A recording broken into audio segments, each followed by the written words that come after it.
আসসালামু আলাইকুম। নতুন একটা ব্লগে আপনারা সবাই স্বাগত। এই ব্লগে আপনার সামনে গাছ নিয়ে আলোচনা করবো। গাছ যে নিঃস্বার্থভাবে মানুষের সেবা করে, এটা হলো গিয়ে তার প্রকৃত উদাহরণ। আমরা তো ইচ্ছা হলেও জানতে চাই। দেখতে পারতেছেন ভিডিওর শুরু থেকে গাছের বর্তমান কি অবস্থা। আমার বাসার নিচে আর কি এই গাছটা চোখে পড়লো, এর লাগে আমি ভিডিও ধারণ করি, শেয়ার করি আপনার সামনে। বাক্কা কয়েকটা মাস গেছে এই অবস্থা পুরো সম্পূর্ণ ব্লগটা উঠাইতে। তা দেখা যায় এখানে গাছের শুরুতে ডালপালা এমনটা শুকনো আছিল, ধীরে ধীরে আপনার দেখা যায় এখানে ডালপালা গুলা কি হয়েছে একটু প্রসারিত হয়েছে এবং গাছের পাতাগুলা বৃদ্ধি পেয়েছে। ক্রমান্বয়ে এরকম ধাপে ধাপে কয়েকটা মাস যাওয়ার পরে আমি এই ব্লক গুলা কি একটা একটা কইরা সম্মিলিত আকারে এই ব্লকটা বানাইছি। দেখুন আপনারা গাছের পাতাগুলা কিরকম লাগে, কি সুন্দর ভাবে।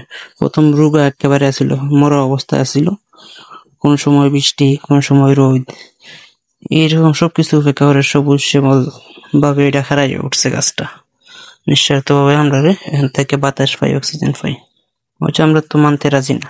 চিন্তা করে দেখলাম আমরা পরিবেশটা শান্তশিষ্ট রাখার লাগা, আমরা আরামদায়ক লাগা তারা আর কতটুকু বিসর্জন দিতে পারে, এই গাছটাই প্রথম উদাহরণ। আসলে ইচ্ছা করলো এরকম গাছ লাগিয়ে আমরা পরিবেশটা শান্তশিষ্ট রাখতে পারি। বর্তমান যে গরম, এর কোনো বিকল্প নাই। অক্সিজেন তো আমরা পাইয়াই থাকি, এছাড়া তো ফলমূল তো আমরা পাইয়াই থাকি গাছ থেকে, এর কোনো বিকল্প নাই। অথচ আমরা কি করি, এটাও কাজে ব্যবহার করি।